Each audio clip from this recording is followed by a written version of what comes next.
विपक्ष महाभियोग ला सकता है। चुनाव आयुक्त के खिलाफ विपक्ष महाअभियोग ला सकता है। ऐसी खबरें चल रही है। अभी थोड़ी देर बाद या शाम तक विपक्ष एक प्रेस कॉन्फ्रेंस भी करने जा रहा है। नमस्कार, मैं हूं जगत सिंह अवाना और आप देख रहे हैं सरिना टाइम्स। दोस्तों, हमारा देश संविधान से चलेगा। संविधान में लिखी हुई अधिकारों से चलेगा। अधिकार जनता के, अधिकार हर अधिकारी के, अधिकार हर नेता के, अधिकार हर विपक्ष के नेता के, अधिकार हर उस व्यक्ति के जो इस देश का नागरिक है। परंतु कुछ लोग ऐसे आ जाते हैं जो अपने अधिकारों का दुरुपयोग करते हैं और उन अधिकारों के जरिए कुछ विशेष लोगों को या विशेष पार्टियों को फायदा कराने के लिए काम करते हैं। आज मैं आपसे ये बातें क्यों कह रहा हूं? मैं एक तो आपको अधिकारों की बात बताना चाहता हूं कि आपके अधिकार हैं। आपको वोट देने का अधिकार मिलता है। एक वोट का अधिकार आपके पास है। वही अधिकार एक अरबपति के पास है, वही अधिकार जो सड़क पर भीख मांगता है उसके पास है। ये हमारा संविधान हमें अधिकार देता है। हमारे संविधान की सबसे बड़ी खासियत यह है कि उसने अमीर और गरीब को एक साथ खड़ा कर दिया है। परंतु आज उसी संविधान पर कहीं ना कहीं चोट पहुंचाने का प्रयास किया जा रहा है। जब लोकतंत्र में पक्ष होता है तो विपक्ष भी होना आवश्यक है। अगर विपक्ष नहीं है तो लोकतंत्र नहीं है। विपक्ष नहीं है तो आपकी बात को उठाने वाला कोई नहीं है। ऐसा नहीं है कि विपक्ष अपने लिए ही ज्यादा राजनीति करता है, वो आम पब्लिक के लिए भी करता है। ये समझने वाली बात है। कुछ लोग इस बात को समझते हैं और कुछ लोग नहीं समझते। परंतु मैं आज आपसे बात कर रहा हूं जो आपके पास एक अधिकार है, वोट का अधिकार, जिससे आप अपने पसंदीदा नेता को चुन सकते हैं। उस अधिकार पर डाका डालने का प्रयास किया जा रहा है। उस डाके का जो सबूत है वो पिछली 7 अगस्त को राहुल गांधी ने आप लोगों के सामने पेश किया। वो मैंने दिखाया था, आप मेरे चैनल पर जाकर देख सकते हैं। और कल मैंने एक प्रेस कॉन्फ्रेंस आपको दिखाई थी ज्ञानेश कुमार की। ज्ञानेश कुमार ने किसी सवाल का सीधा जवाब नहीं दिया, जवाबों को टालते रहे। उन्होंने ये नहीं कहा कि जो राहुल गांधी ने वहां प्रेस कॉन्फ्रेंस की थी उसके तथ्य गलत है, क्योंकि वो तथ्य उन्हीं के दिए हुए थे। परंतु बोल राहुल गांधी गलत रहे हैं। जब राहुल गांधी आप ही की वोटर लिस्ट से बोल रहे हैं तो वो गलत कैसे हो गए? सवालों को टालते रहे और राहुल गांधी को धमकी देते रहे। चुनाव आयुक्त ने कहा कि 7 दिन का समय देता हूं, या तो राहुल गांधी देश से माफी मांगे या एफिडेविट दें। मैं आपसे सवाल करता हूं, आप किसी थाने में अपने घर चोरी की रिपोर्ट दर्ज कराने जाते हैं, जी मेरे यहाँ चोरी होगी, दरोगा आपसे एफिडेविट मांगेगा क्या पहले कि जी पहले आप एफिडेविट लाइए तब मैं आपसे बात करूंगा? परंतु चुनाव आयोग केवल एफिडेविट पर अड़ा हुआ है। चुनाव आयोग आधार कार्ड पर बिहार में मुंह की खा चुका सुप्रीम कोर्ट के माध्यम से, परंतु सुधरने का नाम नहीं ले रहा। कल की प्रेस कॉन्फ्रेंस पर अलग अलग पत्रकारों की अलग अलग राय आई है। पहले आप इन पत्रकारों की राय देखिए। ये क्लिप मैंने एबीपी न्यूज से ली है। मैं उनका धन्यवाद बोलता हूं। और पार्टियों ने उसका जवाब नहीं दिया। उन्होंने भाषा का जिक्र किया कि ऐसी भाषा नहीं इस्तेमाल होनी चाहिए, ऐसी भाषा कॉन्स्टिट्यूशन के खिलाफ है। लेकिन जहां तक सवाल उठे हैं कि आप कैसे इस निष्कर्ष पे पहुंचे कि इतने लोग मर गए, कैसे इस निष्कर्ष पे पहुंचे कि इतने लोग परमानेंटली माइग्रेट कर गए, कैसे क्यों ये एसआईआर की जरूरत पड़ी, क्यों ये एक्सक्लूजनरी है? सिर्फ एसआईआर पर आते हैं नीरजा, एसआईआर पर आते हैं। पहले 7 अगस्त को जो खुलासा किया राहुल गांधी ने, अब उसमें जो वो बता रहे हैं एक आदमी के 4-4 वोटर आईडी कार्ड हैं, वो कर्नाटक में भी कर रहा है, यूपी में भी कर रहा है, महाराष्ट्र में भी वोट कर रहा है। वो बड़े मासूमियत से ये कहते हैं और इसीलिए मैंने उनका बयान सुनवाया। तो फिर क्या हुआ? एक ही व्यक्ति कई जगह वोटर लिस्ट में दर्ज है तो, पर वोट तो एक ही बार डाल सकता है। ये चुनाव आयुक्त, मुख्य चुनाव आयुक्त कह रहे हैं। देखिए, वो जो सवाल आप कह रहे हैं ना, राहुल गांधी ने जो उठाए 1, 2, 3, 4 और लोगों को सामने भी खड़ा कर दिया कि ये लोगों को आपने मृतक बताया है, उनके जवाब आज चीफ इलेक्शन कमिश्नर ने नहीं दिए। और हलफनामा देना चाहिए कि जो एसआईआर वो करा रहे वो त्रुटिहीन होगा, उसमें एक भी गलती नहीं होगी, और अगर एक भी गलती साबित हो गई तो अपने पद से इस्तीफा दे देंगे। अरे क्या हास्यास्पद बातें हो रही इस देश के अंदर।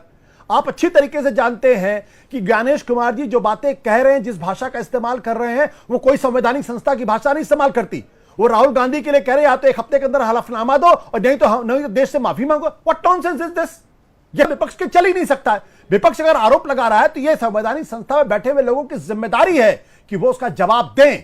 लेकिन अफसोस की बात यह है कि ज्ञानेश कुमार जी वो सलीम जावेद को स्क्रिप्टिंग में और डायलॉग राइटिंग में पीछे छोड़ना चाहते हैं। वो शायद अगर इसका मतलब यही है, तो वो इसका किस लिए मतलब कर पिछला रहे थे? और जो पिछला चुनाव हुआ वो क्या था, वो एक सवाल हो गया।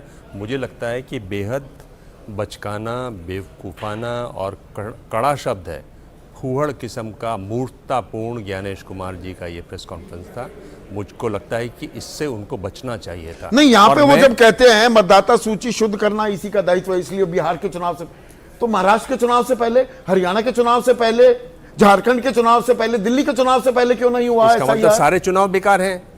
इसका क्या लीजिए, आधार को भी शामिल कर लीजिए। आपने नहीं माना, अब आप मान रहे हैं, तो आखिर इसी से लगता है जो शक की गुंजाइश होती है इससे बनती है। तो आप दर्शकों अपने काम मोटी से बात बताएं। ये है, देखिए संस्थाओं का जो आप कह रहे हो कि शुद्धिकरण होना चाहिए वोटर लिस्ट का, लेकिन फिर उसमें ऐसा क्यों होता है कि वो सेलेक्टिव होता है? इसका परिणाम ये है कि जब 7 अगस्त को राहुल गांधी की प्रेस कॉन्फ्रेंस हुई तो आपने एफिडेविट मांग लिया उनसे और आपने कहा कि आप इसको सत्यापित कीजिए। अब जब आप इतने ही ज़्यादा मतलब निष्पक्ष थे तो आपको ये कहना चाहिए था अनुराग ठाकुर को कि आपने जो ये बातें कही, आरोप लगाए हैं, वो सेम बातें राहुल गांधी ने कही हैं, लेकिन वो विपक्ष को लेके कही, सरकार को लेके कही हैं। आपके आरोप भी सेम है तो आप भी एक एफिडेविट दीजिए। तो जब चुनाव आयोग इस तरीके से बिहेव करता है तो फिर उसकी मंशा पे सवाल खड़े हो जाते हैं। तो फिर ये सवाल उठता है कि क्या सही मायने में चुनाव आयोग शुद्धिकरण चाहता है इसका? अब ये बार बार पे कह रहे हैं कि सबूत दो। भाई आप क्योंकि पुलिस इंस्पेक्टर हो गया कि हर बात पे सबूत चाहिए आपको? जब आप कुमार कहते हैं कि जी एक व्यक्ति के कई कई जगह वोट हो सकते हैं, परंतु वो वोट डाले गए कि क्या है ये आदमी कहां से बैठाया गया है, ये कहां से आया है, किस धरती का प्राणी है ये? इस देश में एक एपिक एक आदमी के लिए अलाउड होता है और वो एपिक यूनिक कोड है, वो कहीं पे भी जाएगा उसमें एपिक नंबर वही रहेगा, एड्रेस चेंज हो जाएगा। परंतु ये वहां से बोल गए कल कि एक आदमी 4-4 कार्ड बनवा सकता है। खैर, कल ज्ञानेश कुमार ने कहा कि जी समाजवादी पार्टी ने हमें कोई एफिडेविट नहीं दिया है, प्रेस कॉन्फ्रेंस में कहा। इस पर आज अखिलेश यादव को गुस्सा आ गया और अखिलेश यादव ने बाकायदा उसके सबूत प्रेस को बांट दिए।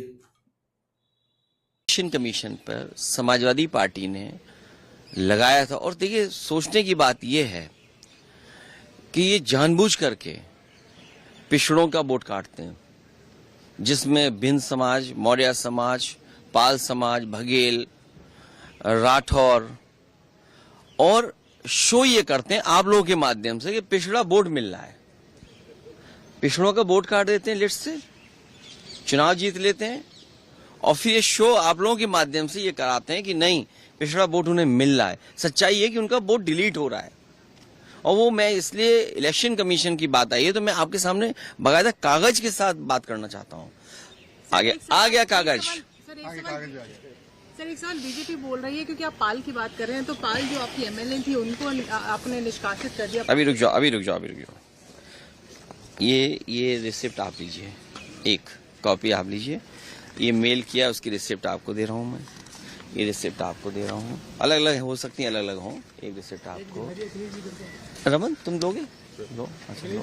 हाँ अच्छा ठीक है। रिसिप्ट बहुत छोटा है, प्रिंट आउट अच्छा नहीं निकाल पाई है, ठीक है। तो ये अब रिसिप्ट पे आप क्यों नहीं ले रहे हो? ठीक है, अच्छा ये, और ये रिसिप्ट है, ये विद एफिडेविट से, वो भी मैं दे रहा हूँ आपको, लीजिए। उस दिन भी दिए थे मैंने। लेकिन उन्होंने कहा कि अभी बिहार के चुनाव की बात हो रही है, आप कभी इस सवाल को? अरे हम चुनाव हार गए, सरकार से बाहर हो गए, ये कोई बात हुई है? अब आप देखिए, सॉरी ये ले लो। अब आप देखिए, कुर्सी, शाहगंज, छिबरामऊ, श्रावस्ती, मणियाऊ, कितने कम डिफरेंस से हम चुनाव हार गए। और डिलीटेड वोट ये दिखाई दे रहे हैं, कितना डिलीटेड वोट है। ये तो वो कम समय में हम आइडेंटिफाई कर पाए। अगर हमें ये जिस फॉर्म में हम लोग चाहते हैं वोटर लिस्ट हमें उसी फाइल में मिल जाए तो हम ज्यादा ढूंढ करके दे सकते हैं। और 19 में जो वोट डाले 22 में कट गया। अगर वोट बनवाने का एक प्रोसीजर है तो वोट कटवाने का भी एक प्रोसीजर है। हमारी डिमांड केवल इतनी है कि एक जिलाधिकारी को सस्पेंड कर दो आप, पूरे देश में एक भी वोट नहीं कटेगा। ये कागज है, एफिडेविट है, रिसिप्ट है, आप एक भी डीएम को सस्पेंड कर दिए और ये लंबी सूची है। राहुल गांधी की यात्रा चल रही है, उसका मीडिया ने पूरी तरह से बहिष्कार कर दिया। मीडिया का बहिष्कार का कारण आप समझ सकते हैं कि जो गोदी मीडिया है वो साहब के इशारे पर चलता है, साहब जो बोलेंगे वो गोदी मीडिया करता है। परंतु इसी पर जब यूट्यूब पर कल 2 प्रोग्राम हुए, एक प्रोग्राम था नरेंद्र मोदी जी की दिल्ली में रैली और एक प्रोग्राम था वोट अधिकार रैली सहरसा में।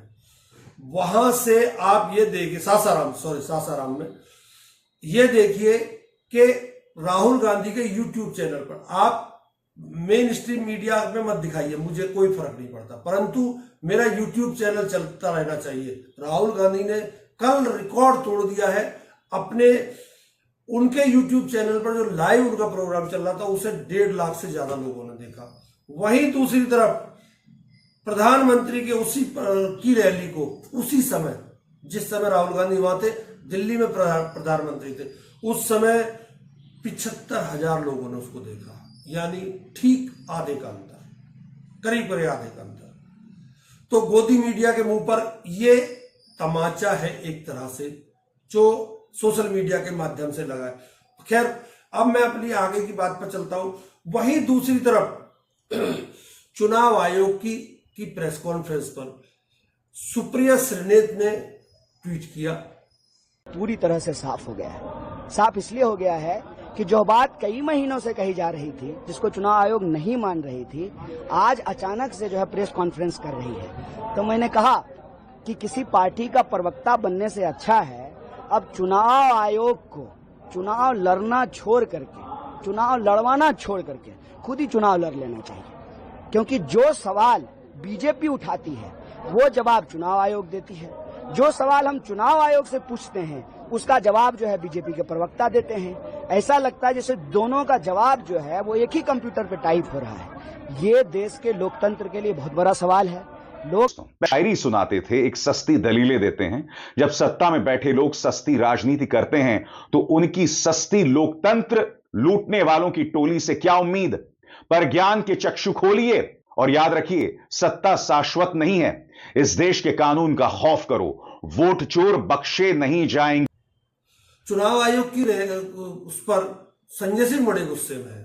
संजय सिंह ने कहा कि चुनाव आयोग इस तरह कैसे बोल सकता है, चुनाव आयोग कैसे अधिकारों को छीन सकता है। हम सीसीटीवी फुटेज इसलिए नहीं दे सकते कि महिलाओं की प्राइवेसी भंग होगी। ये भी बड़ा हास्यास्पद तर्क है। पूरे देश में जब चुनाव होता है, वो चाहे उत्तर पूर्व से लेके महाराष्ट्र तक, कहीं भी, कश्मीर से लेके कन्याकुमारी तक, तो चुनाव में लंबी लंबी महिलाओं की लाइनें लगी होती हैं, उसके वीडियो मीडिया में चलाए जाते हैं, महिलाओं के इंटरव्यू होते हैं, टीवी चैनल्स वाले लेते हैं, उसके वीडियो चलाए जाते हैं। तो यहाँ प्राइवेसी का सवाल क्या हो गया। वोट देने में अगर कोई महिला शामिल हो रही है, किस पार्टी को वोट दे रही है वो मुद्दा नहीं है। मुद्दा ये है कि अंदर जब वो जा रही है तो वो महिला कितने बूथ पर जाके वोट कर रही है, या कितने वो पुरुष कितने बूथ पे जाके वोट, ये चेक करना है कि वो फ्रॉड हो रहा है कि नहीं हो रहा है। लेकिन आपने फ्रॉड किया है, चोर की दाढ़ी में तिनका है, आपको पता है गढ़ के वोट चोरी आपने किया है, तो इसलिए आप वो वीडियोज नहीं देना चाहते हैं, वो सीसीटीवी फुटेज नहीं देना चाहते हैं, और बहाना क्या ले रहे हैं कि महिलाओं की प्राइवेसी भंग होगी। ये तो एक हास्यास्पद बात है। तो कुल मिला के आज, और ये भी कह रहे हैं, धमकी भी एक इनडायरेक्ट दे रहे हैं कि साहब चुनाव आयोग पे प्रश्न उठाना संविधान के खिलाफ है। तो आप मुझे बताइए कि वोट चोरी करना संविधान के मुताबिक है? ये घपला घोटाला चुनाव में करना ये संविधान के मुताबिक है? और उस पर सवाल उठाना संविधान के खिलाफ है? तो मैं चुनाव आयोग से कहना चाहता हूं कि हम कह रहे हैं कि आपने वोट चोरी किया है, और अगर मेरा ये कहना संविधान के खिलाफ है तो मेरे ऊपर एफआईआर दर्ज कराइए, हम कोर्ट में लड़ेंगे, आपको जवाब देंगे एक एक चीज का। आरजेडी के सांसद मनोज झा ने भी चुनाव आयोग को आड़े हाथे लिया और कहा कि आप अपने अधिकारों का दुरुपयोग ना करें, जो जनता के अधिकार है उन्हें देने का प्रयास करें। नहीं, वो संविधान नहीं है। संविधान से जन्म हुआ है इस संस्था का, वो संविधान नहीं है। अब मोदी जी की तरह अपने को राष्ट्र का पर्याय ना बताने लगे कि हम सरकार की आलोचना करें तो वो राष्ट्र की आलोचना नहीं होती है। तो मैं तो आग्रह करूंगा कि माननीय ज्ञानेश जी, आप जिस संस्था के आज मुख्य चुनाव आयुक्त हैं, उसकी परंपरा सुकुमार सेन के टाइम से पड़ी है। आज भी चुनाव आयोग में एक सुकुमार सेन हॉल है। पॉलिटिकल पार्टीज के साथ आपकी हमारी आखिरी मीटिंग वहीं हुई थी, आप उनको स्मरण करें। आज का आपका प्रेस कॉन्फ्रेंस, जो भी ज्वलंत सवाल थे, आपके पास कुछ जवाब नहीं था। संविधान की आड़ लेकर के संविधान की धज्जियां नहीं उड़ाई जा सकती हैं। कॉन्स्टिट्यूशन प्रोटेक्शन के लिए है, आर्बिट्रेरीनेस के वेपन के रूप में नहीं है, इसका स्मरण रहना चाहिए। और हां, असत्य और अहंकार का सम्मिश्रण ये बहुत डेंजरस कॉकटेल है, इससे जितनी दूरी हो उतना बेहतर है। आपका अपने एक जगह तो मुझे लगा कि राजीव जी की आत्मा आ गई आप में, उनके विचार, आत्मा नहीं कहूँगा, विचार आ गए कि पक्ष का नहीं है, विपक्ष का नहीं, हम सबको समकक्ष मानते हैं। समकक्ष मानना बोलना और समकक्ष मानने की प्रवृत्ति दिखना दोनों अलग अलग चीज है। इसके बीच की दूरी को आप पाटिए तो वो बेहतर है हमारे देश के लिए, हमारे लोकतंत्र के लिए। आज आप फिर चूक गए। वहीं दूसरी तरफ